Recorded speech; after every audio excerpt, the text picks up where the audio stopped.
Hi, this is Fazia Costi, and today I have a wonderful guest. Her name is Betsy Fein. After years of voluntarily helping her friends, neighbors, and relatives organize their homes and offices, Betsy determined that the growing demand for organizing services, combined with her background in human resources, sales, and management, made her an ideal candidate to start a professional organizing business. And she recently she actually writes for our magazine, and she has a business called Clutterbusters. And you can go on to clutterbusters.com and take a look at her business. You can even invite her into your home or office and help you declutter as well. But today we're going to talk about a new topic called minimalism. So we're going to get into that in just a minute. But right now, I'd like you to welcome Betsy Fein. Betsy, welcome to the show.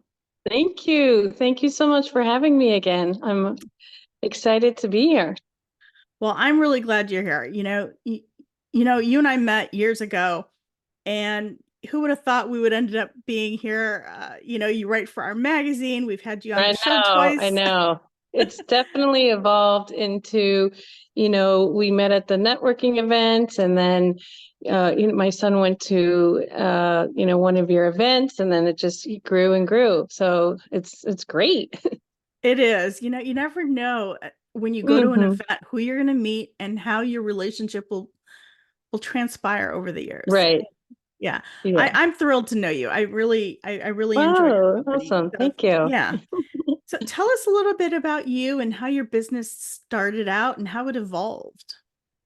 So, my business is called Clutterbusters, and we help people get organized in their homes, their offices. We've also done crazy places. We've done, RVs, storage, sheds, storage units, you name it, cars, anything to do with getting Really? organized. Uh-huh. Yeah. We've done all types of organizing. If there's clutter, our tagline is if there's something cluttered and it don't look good, who are you going to call? Clutterbusters. Because and then we also say, like, because we ain't afraid of no mess. And we I, see everything. So I I love started it. the business in 2002. So we're going on, 24th, oh wait, yeah, 22nd year. And previously, Wow. my background was in recruiting, HR, facilities management, and everything in between. And I decided to start a company, and I felt like there was a niche out there. People were outsourcing interior decorators or maid service or, junk removal people. And then there were people that had this need or desire to get organized, but they weren't sure how to do it. And so I felt like there was really, like I said, a need out there. So I randomly just put an ad in the paper. Yes, it was newspaper at that time. And just said, like, asking if anyone's got clutter and wants to get organized. And lo and behold, people started reaching out and asking for help. And it evolved from myself going out and do the organizing projects. And then pretty early on, I was getting people that were reaching out to me to see if I was bringing on organizers. So at a very early in the company, I brought on people to go out and do the organizing and meet with the clients, because for me, I preferred like the marketing and the sales and networking events and everything else. And it just felt like a good combination of other organizers going out and meeting with the clients, and then me doing everything else in the back end. And so then I was able to focus on getting the name out there and branding the company. And in return, because everyone has an interest in getting organized a lot, we have in the past and present, I guess, had a lot of media surrounding the company. And so I was lucky enough to be on the Dr. Phil show, and also TLC's Hoarders Buried Alive, and CNBC, and a whole bunch, Fox News, and a lot of places. The first article was written for Red Book magazine, which was huge. I mean, Wow. Yeah, yeah, that it is was huge. yeah, it was a pretty big deal. It was like the first media I ever had, and they reached out and were looking to do something on getting organized and owning your own company and being like a mompreneur. And so I was featured in this article about getting organized, and it was a great experience. It was myself and my two kids were able to be in the photo shoot, and it just was like, wow, this is amazing. That is um fun. yeah, so that was fun. And in through the years, there's been other media that I've been able to bring in with my kids and do it together, so it's been nice.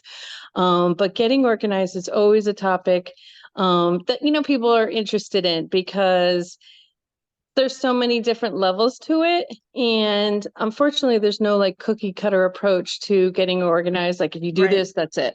Because what works for me may not work for you. So us as organizers, we go in and meet with the clients and figure out, okay, well, what's going to work for you? Right. Because, perfect example, like file folders. Some people like them, boring and no colors, and some people like them colorful, Right. and some people like the folders out on their desk, and some people like them hidden, and so there's so many variations. So we try to figure Right. out what's going to work for the client, and then have them be successful in maintaining when we're not there. And I think So that's the important part, is the maintaining it afterwards, mhm, For me, I have no problem organizing, but sometimes I get lost when I get busy, and I'll start noticing that the organizational system might come a little undone. Then I have to go back, revisit it, make sure that I make mhm. adjustments so that it works for me better. So you're right. Yeah, so we Everybody's try to different. figure out ways to maintain for clients. And that's not to say we don't come back, because a lot of times people have us come in and just do maintenance and just tweak things on, what worked, what didn't work, or even maybe they're just a busy family and they want us to come in and get them back on track, Like a because this tune-up. isn't, yeah, basically. But it's just like um this is just one other thing that they'd rather outsource and have someone come in and do it, rather than spend doing the time, on their own time. So it's everything in between. But Yeah, yeah. I think it's one of those things that if you can find somebody else to do it for you and you have the Hmm. money and the resources to do that, Right. you would There's much rather do that no and then go shame. have There's, fun. yeah, it's totally. And a lot of times clients just don't have the eye of, they may see things a little differently. And rather than an organizer that's like, well, why don't you do this? Or have you thought about this? Oh, no, I never thought about that. And then another thing we run into is like, if you're a couple and both of you are disorganized, then that that kind of becomes a problem. So in a relationship, it's always kind of best if one is a little more organized and can kind of get things going. But if both of you are Right. not, then that's when it runs into problems. And then have a couple kids thrown into the mix, and then it's a whole thing. Yeah, I think it probably you run into problems when you have not only one that's more organized, but maybe even different styles of organization. Um, Hmm. for example, today we're going to talk about minimalism. What if you have someone who's more of a minimalist and somebody who's not? That can pose a problem, right?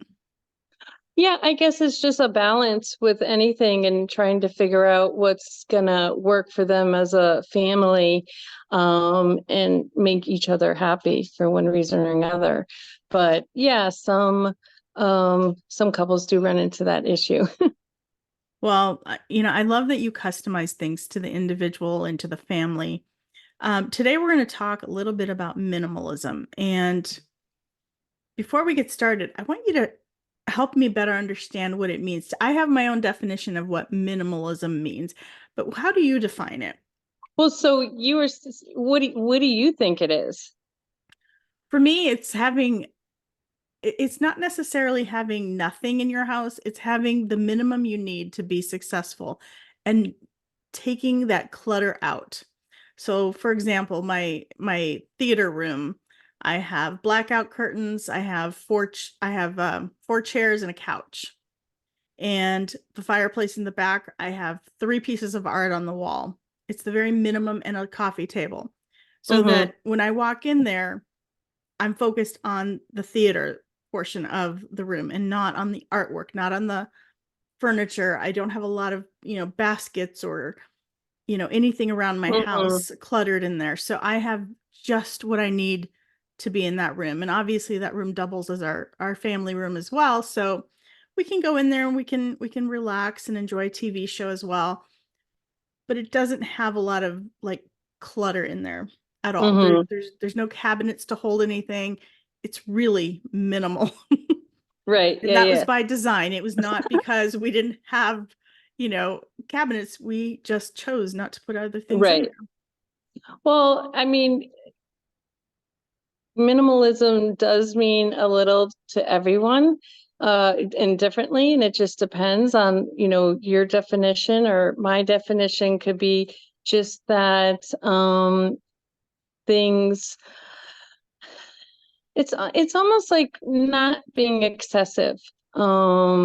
So, let's say shoes as an example. Okay. Do people really need 50 pairs of shoes, or I'd say yes. 20 or years ago, I'd say yes. right. Today, I um would say no. right, do you need 50 pairs of shoes? Do you need 10 pairs of jeans? Do you really need all of that? Mhm. And are you going to use it? Are you not using it? Why do you have it? It's just like excessive sometimes. So for me, I'm trying to minimize like the amount of things that I purchase. And do I need it, or do I love it? And I'm not saying that you can't buy things that have no, purpose, but you just like it. That's fine.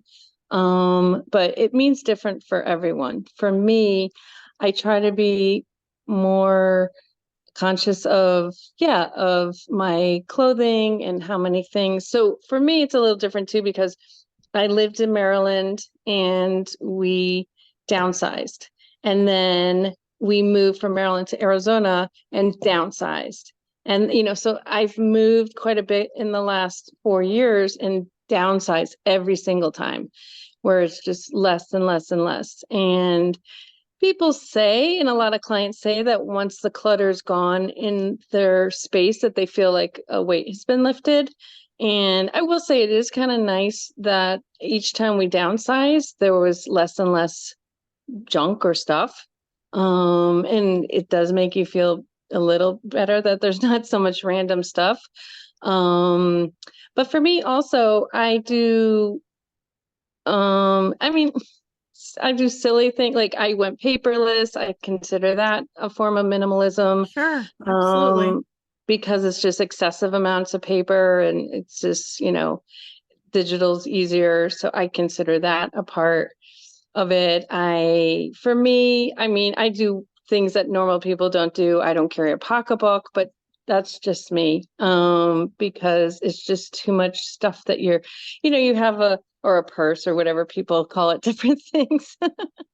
um, you have your purse, and then everything's the purse gets filled with just, too much stuff. Then it's, Right. your wallet, your this, your lip gloss, your that. There's like just too much stuff in there. So Right. a long time ago, before even this whole minimalism thing came around, I did not wear a purse, and I just carry, my keys and stuff. But that's works for me, but it may not work for others. And I know a lot of people that think that's, not norm at all. um, Right, right. No, I agree. It's not the norm for most people. And I would say it's not the norm for me. I love my purses. I have a collection. I got rid of a lot of things when I moved from Arizona to Virginia, but I have definitely maintained certain things. Like I like my purses, I like my shoes. There's certain mhm, things that I really enjoy and I don't feel like I have too much of them. But when it comes to certain things, I really like my space to be clean and clutterless mhm. so that I can see what I'm working on. Like a Yeah, I dining mean, table, you don't want all your work on the dining table. You want to be able to no, eat no. there. You want to be able to have that I can sit down here and I can enjoy my meal and then leave. And a lot of times I see clutter on people's dining table and then Mm-hmm. they don't eat there. It doesn't work for them anymore. Right. Or they feel bad, like if someone comes over and then their house has, filled with Hmm. stuff like on the dining table or whatnot. For us, it's come in handy because we have two cats, and so nothing can be out and it's really helped because um Your cat because if does the anything's out, decluttering for you. yeah, they're like, right. So really, and it's also helped in maintaining. So like if something's left on the kitchen counter, even like a glass or something, they'll push it over. So they've kind of helped in the maintenance of keeping everything organized and not having too much clutter or anything on the counters. So we've Right. become a little more minimalistic in that way.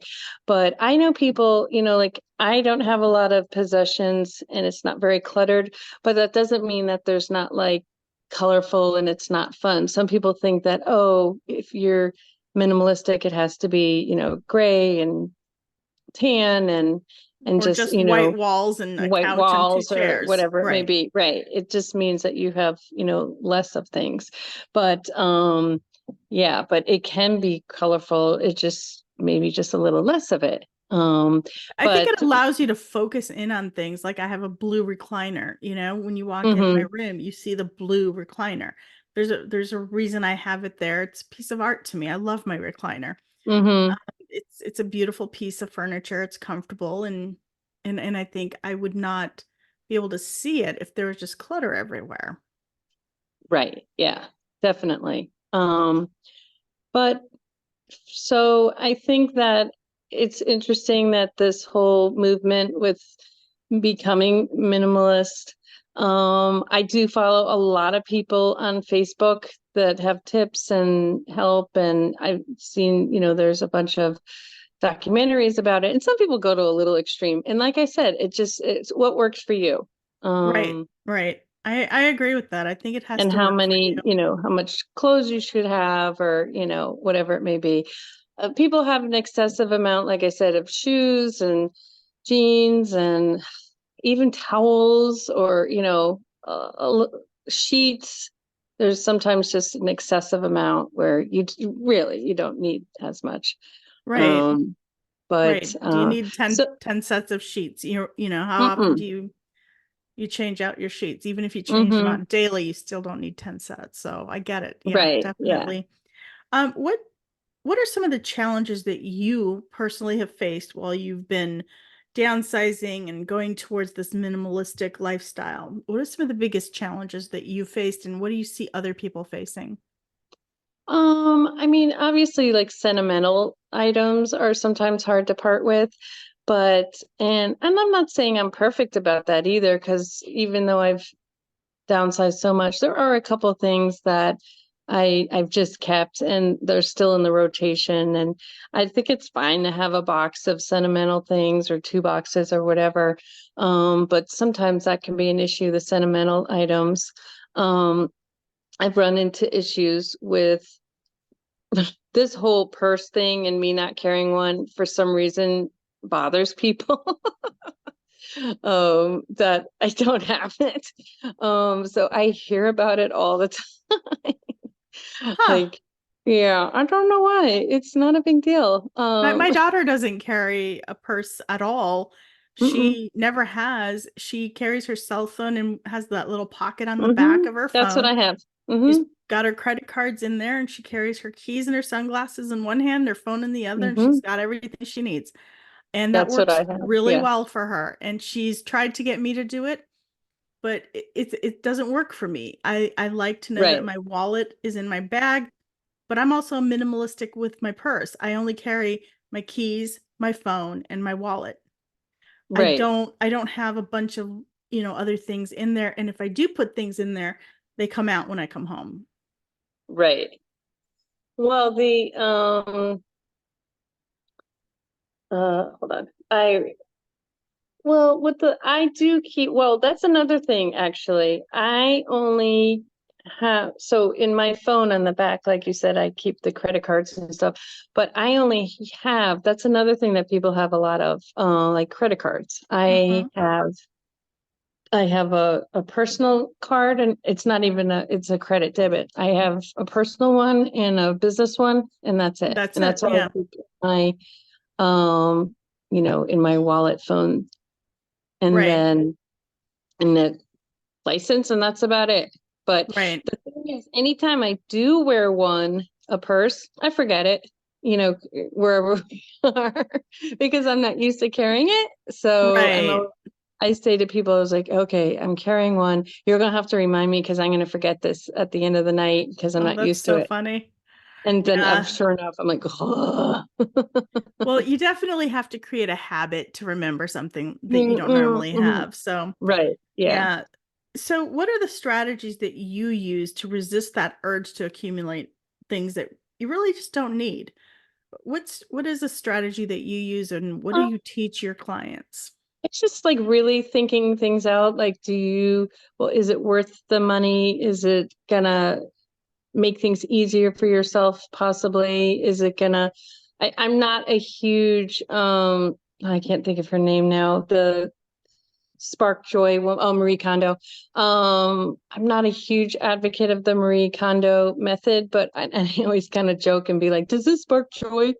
But you think about it like, is this going to add to my happiness or my life or make things easier, or is this Yeah. just a, random thing that there's really no use for it? So it's really just like thinking things through before you purchase it. And whether you need it or not. And sometimes, like I said, sometimes it's not 100% theory here, but Yeah, I I always try. think everything has to have a place. And if it doesn't have a Mm-hmm. place, it really can't come to my house. And that includes Well, right. storage, for like holiday stuff, Christmas decorations. I have a small closet in our second story that I use for that. And if it exceeds that, it really just can't live with me anymore. And that's Right. kind I of my mean, some people standard. have the rule like one in, one out. Or, Hmm. if you're going to bring this in, then yeah, if there's no place for something, definitely, I wouldn't bring it in. But, or you have to think, well, if I get this, then I'm going to maybe donate something else or try to sell it or Right, whatever it may right. be so that it like justifies it. But, I was just um, thinking kids tend to accumulate things. They get birthday presents, Christmas presents, Hanukkah presents, whatever mhm. the holiday is, they get presents and these things build up and then with their developmental age, advancing, they don't always need all of those things. I don't know what your thoughts on that are, but like for my kids, once a year we'd go through and rehome things that didn't fit us anymore. Mm-hmm. Anything, Yeah. I didn't care what it was, unless it was something really sentimental, it had to find a new home. And that's the only Mm-hmm. way they were going to get new things. Because I told my kids we don't live in Costco. So we can't have all those things. Right. Well, I do try to promote for gift giving. I Okay. try to promote like clutter-free gifts. I really believe stronger in experiences rather than, an item that someone I love may not that. Yeah. want because Yeah, as I love that. I like, see more and more families doing that now. In fact, my mhm. family started doing this about 5 years ago. We no So it longer can be do like Christmas any. gifts. We go on a holiday Mm, together. right, or go on a holiday, or or take a cooking lesson together, or go, whatever it may be. And that it's just a nicer way to celebrate. Another thing is, which is kind of funny, I belong to this bunko group. I don't know if you know what bunko is, but I it's like do. I a used to belong to but one years ago. Yeah. yeah. But basically, I started doing something in our bunko group. So in January, we had it, it was called a regifting swap. And basically, Okay. people that got something, let's say for Christmas or the holidays that they didn't want, they brought, and everyone brought their other, stuff. And then some person's trash is someone else's treasure. They could So switch it out. everyone brought things that they got that they did not want in their home for one reason or another. And then we swapped out, and it worked out perfect actually, because I forgot what mine was, but I ended up with a vase and I get a lot of flowers. So it worked out perfect. And then Yeah.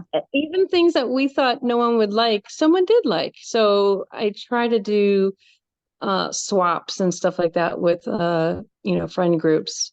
Yeah, that's And a that was kind of, fantastic idea. yeah, we started just doing that last year. And so we did it again this year. But even, I mean, we've done swaps with uh well, we did a purse swap and we did a jewelry swap another time, and different ones, so that you're happy with what it is, if you don't want to like donate it. But donating You know what? obviously. I love the swap idea because women generally have a group of friends, and Mm-hmm. generally we have things we don't really like, but our girlfriends do like They them. may like, So yeah. I love the idea of swapping it out because they're going to borrow it anyway. Mm-hmm. Just swap Yeah. it out, let them have it. Take So something it you worked like, out, and yeah, it yeah, worked out so great this year. I just like, even as an example, someone had like a fruit cake, ooh, and you'd think, oh, that's not going to go. But then it turned out one of the ladies' husband loves fruit cakes. And so she was like, oh, I hope someone does it. We do it like a white elephant kind of. okay. And she's like, I hope someone doesn't steal this fruit cake. We're like, don't worry, you can have it. Oh my Um, gosh, that's and hilarious. so that was a good way of getting rid of some stuff without feeling bad to donate or whatnot. But no, it is good. I do things a lot on my Facebook pages, like clutter challenges where, pick something each day. There's like a 30-day challenge where, each day you take something out of the house and whatever it may be. Just as a challenge to get more stuff out of the house, or go through your drawer and see what you need or don't need, or Hmm. do it as a group. So But instead of yeah. doing spring cleaning, you do it more throughout the whole year, just one Hmm. one type of item at a time. It could be, yeah. Or like, I mean, even you say, you know what, everyone has 10 minutes, 15 minutes, whatever. You set a timer and you're like, okay, I'm just going to go through the house or the drawers or whatever it is for 10, 15 minutes, set the timer, and whatever's in the bag, it's donated, and that's it. And I mean, that's easy enough. I mean, that's not like a whole weekend or a whole, Right. thing. Well, you're right. If you did that once a week, you'd probably get rid of a lot of things you don't want.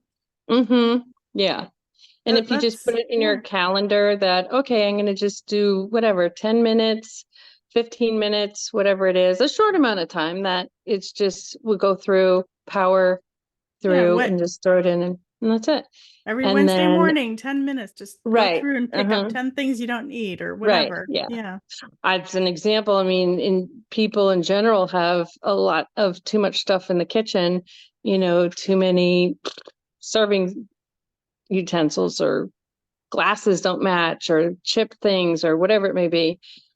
Just go through Right. 10 minutes and then decide, what's going to stay or go. I may do that. That's like, As you were talking, I was thinking my mom recently moved in with me, and so now we have like two can openers and two mm-hmm, mm-hmm. something else, and so I've been pulling things out of my cabinets and drawers to put in boxes to give to my kids. My kids, one just finished college, the other one finished medical school, but they don't have everything they need yet. So I thought, okay, I'll Mm-hmm. just pull it out and hold it for them, and then if they don't want it, we give it to Goodwill or whoever wants it. Right. But Mm-hmm. Yeah. it can't live in my kitchen anymore, is the point. Mm-hmm. Right. You can just put it in a Hmm. box and mark it, and then like whatever, in a certain amount of time period, if it's not used by them, then it's donated. Because nowadays the donation places, a lot of people are shopping there, and there's good stuff. So it will find a good Absolutely. home. Absolutely. It's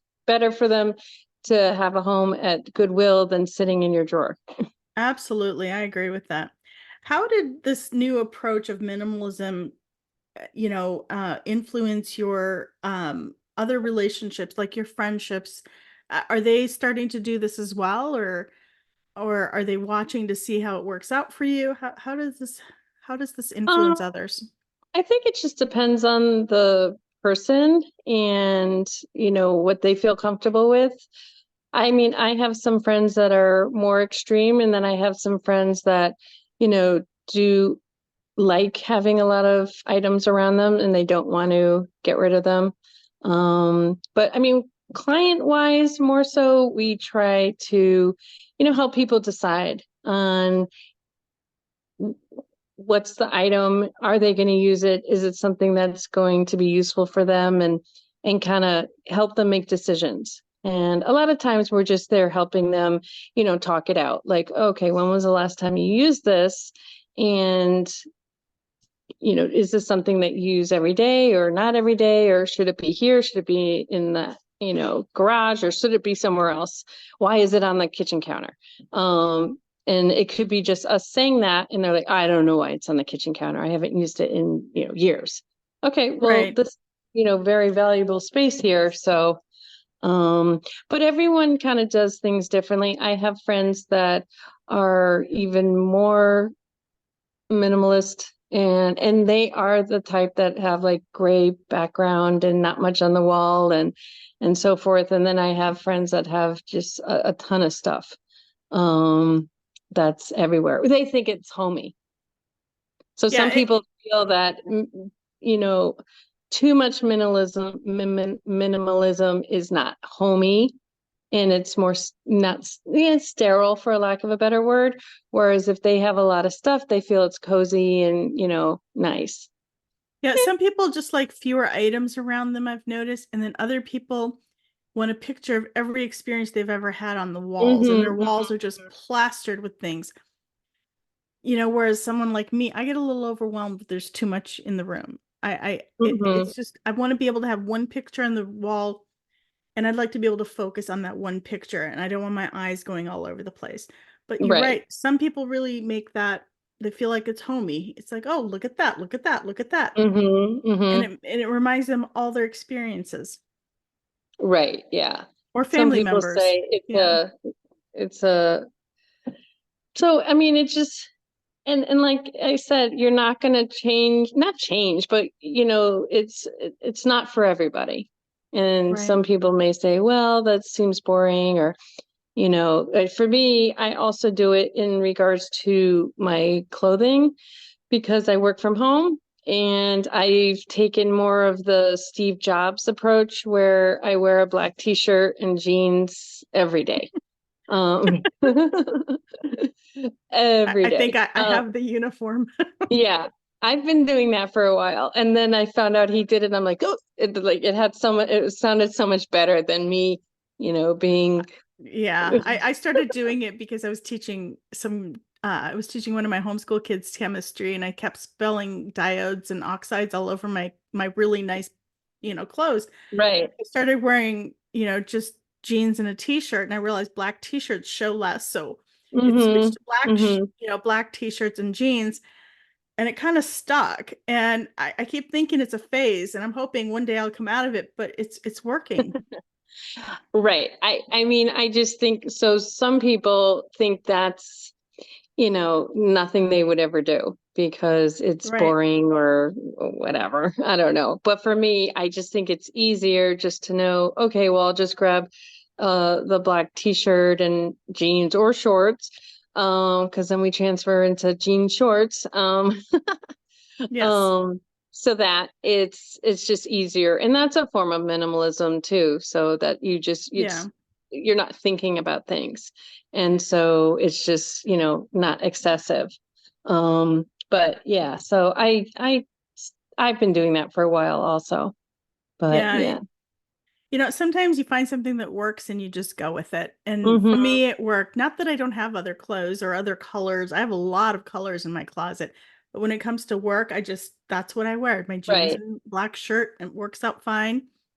But if I leave my Right. house, I might change into something else. I might put on a Mm-hmm. colorful shirt or a different sweater or something. Right. Just Yeah. because, I don't want people to think I wear the same thing every day. Yeah, I, I I try, I literally do, had to tell a client I have like 20 of these shirts, 20, like not the right. same I black shirt, but I know. have like 20. Yeah, I say that too. I'm always like, this isn't the only one. I have this shirt. I have five of these shirts. So don't think I'm wearing the same thing. Right. And jeans and stuff like I have more than one. It's not the same thing every day. Yeah, you can But always tell by the necklines, you know. It's like I have right, different necklines and different sleeve lengths, but you know what? They're all black and they work. right. And Yeah. I think on Zoom, especially, I think people can focus on you better when you're not wearing bright colored clothing. Hmm. But bright clothes are really nice for going out or, I guess Hmm. if you're on TV regularly, that's a good thing. But, for what I do or for what you do, it seems to work for us. So, Right. Yeah. yeah. So I've tried in that regard, I try to be more like uniform in regards to that. And again, people think that may be odd. Um, and whatever, it's all good. I think if it works for you, then that's what you need to do. How do you handle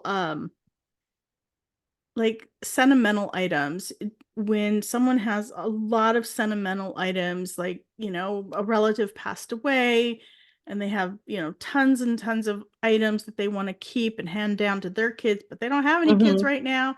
What do you advise them with all of that? Well, I mean, we never say, well, you have to get rid of everything. And some people have the misconception that organizers just make you throw everything out or donate. But it's talking through the items and really thinking, well, is someone going to be able to use this? When would they be able to? And have like a certain amount of sentimental is fine. But if everything's sentimental, then we have to start figuring out like, okay, everything can't be sentimental. Or, say, okay, well, whatever fits in these two boxes, that's what we're gonna do.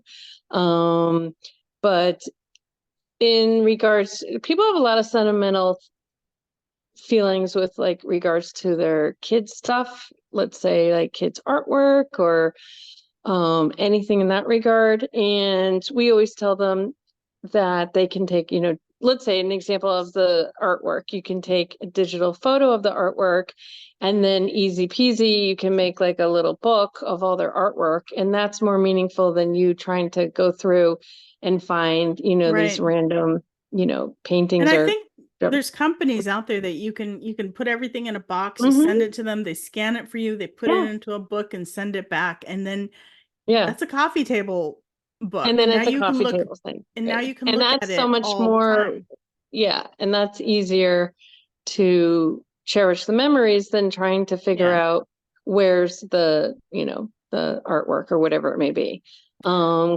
Clothes wise, I'm a sometimes send. Oh, I'll give you an example. My son played football for 7 years or something, and we had a ton of the t-shirts. Yeah. Um, this t-shirt, so many, so many. So then I took all the t-shirts and yeah, I sent it to this company and they made it a quilt. Oh, So the that's quilt is like of nice. all his football t-shirts. That's And really nice. That's a nice yeah, memento he can keep it's for a long very time. nice. Yeah. And that he'll keep rather than a box of, 30 t-shirts and him be, oh, Right. look at that, whatever. That's nothing. But this is all like each one has meaning and it turned out really well. And I thought that was a good idea. I like things like that. After my dad passed away, my mom kept a bunch of his shirts and Hmm. they're still in a box, but that's the plan. She wants to take these shirts and make a quilt out of them. And I think that's Hmm. really a sweet idea. They're all different. I have to look at what they are, but they're kind of fun little t-shirts and things that, Yeah. were meaningful to him. So, Hmm. Yeah. So it's trying to figure out like how to maybe repurpose it and make it so it means yeah. something. Shirts, I think I heard that people can make uh like a like a teddy bear out of them, I heard. Hmm. Um, so Or even there's so much. pillows. There's so much Yeah. out there. I mean, like, Yeah. you just Google and then just make it so it's more sentimental than just, the shirts hanging in the closet. and then making it something that you can like, oh, look, that's nice.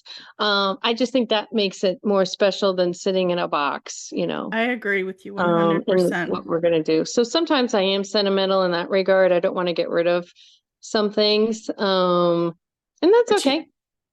I Oh, agree. no. I think it's okay not to get rid of everything. I think, but I like the idea of turning it into something that you actually can use, or, make it a little bit more Mhm. meaningful. He could put that quilt on his bed and it becomes a conversation piece when he has his friends over or whatever. So Right, right.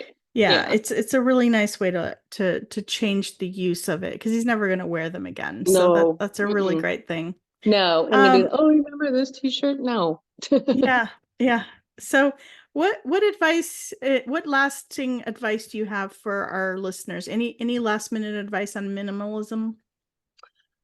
Just like if you're interested in it, do a little research. And like I said, I follow this guy, I guess he started the movement ish. I don't know, the Joshua Becker. And he has a Facebook page, Becoming Minimalist. And then there's like, if you just type in minimalist in Facebook, I belong to like something called the Minimalist Mom or the, there's so many things, but I belong to so many just because it's interesting. And they always have like a bunch of memes every day that just make you think like, just like more about like experiences or stuff or less clutter. Like there's always like a saying that they have on the Facebook pages that are, make you think. So check things out, research it, see what works for you, what doesn't work for you. If you try it and you don't like something, then, pivot and try something else. There's no right or wrong. And at what level you want to be, it's, whatever works for you, Well, basically. thank you so much for being on the show today, Betsy. If someone wanted to get a hold of you, how could they do that? So there's a couple ways. There's my website, which is clutterbusters.com. And then we are on Facebook just as Clutterbusters. And then those are probably the best ways to reach me. Okay. Yeah. And then we also have your contact information Mhm. on our magazine, Executive Function Magazine. Betsy is a regular writer for us. She's written on numerous topics. So if you'd like to read more of her articles, you can go on executivefunctionmagazine.com, or you can download our app, Executive Function Magazine. And we really appreciate you being on the show today. Thank you so Awesome. much. All right. Thank you so much. Good All seeing right. you. Yeah, my pleasure. And if you'd like to get in touch with me, you can go to executivefunctioncoachaz.com and or 54 Media Group, and we'd be happy to chat with you about whatever your needs are. We look forward to you listening to our next podcast. Without you, this would not be possible. So thank you for listening. Awesome. Bye.